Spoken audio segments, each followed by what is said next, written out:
about knowing each other, we don't even know ourselves. If somebody asks you who you are,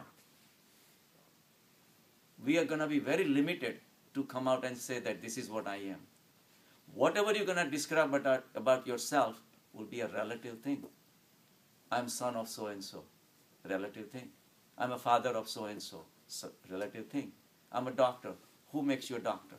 The society. Society thinks I'm a doctor. Somebody picks me up and throws in African jungle.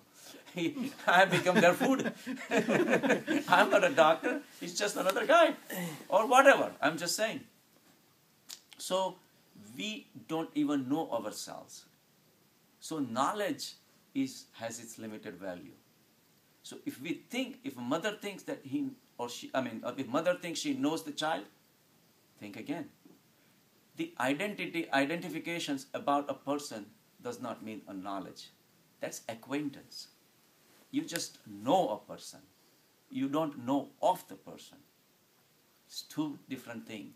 And that knowledge only he or she can get about themselves is all within us.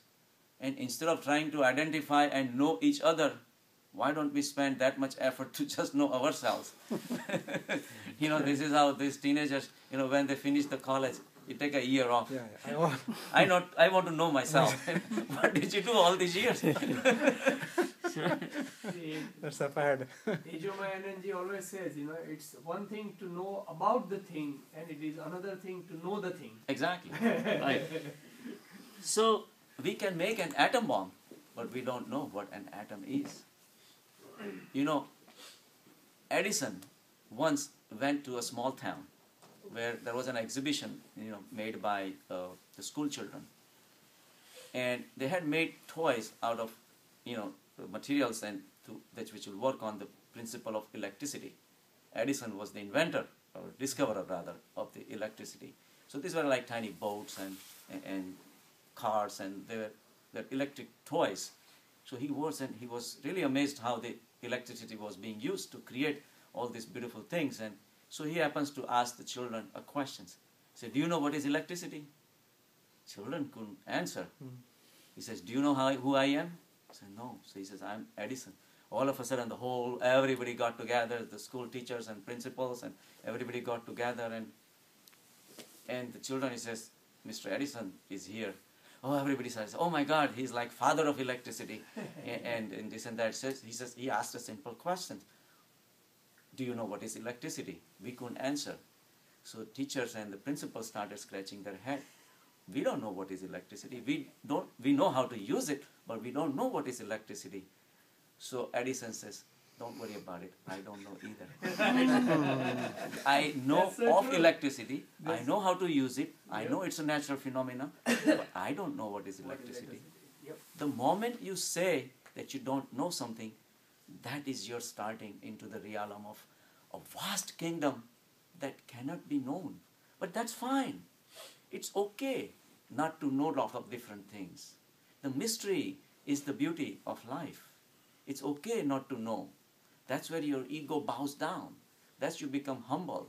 And that the humility is the first step into the world of spirituality. And mystery makes the life more exciting, Absolutely. So a gardener can plant a beautiful plant. He can plant a seed. The seed becomes a little twig of a plant, and then a beautiful shrub, and a plant comes out of it. He still does not know what a seed is, what a plant is. The depth of all these mysterious things, we will never know.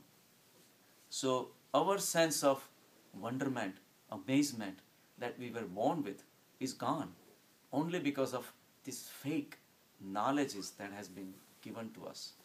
So we have to start becoming a child again.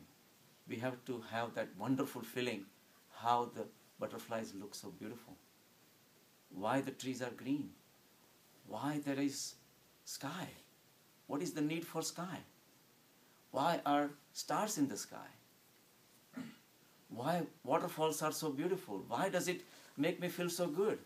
I don't know. It's just there. Yeah. We are all here to enjoy this beautiful world. Instead of dissecting and then ending up hating it, it's better to be amazed and join this beautiful, mysterious dance of life. So much for today. Okay.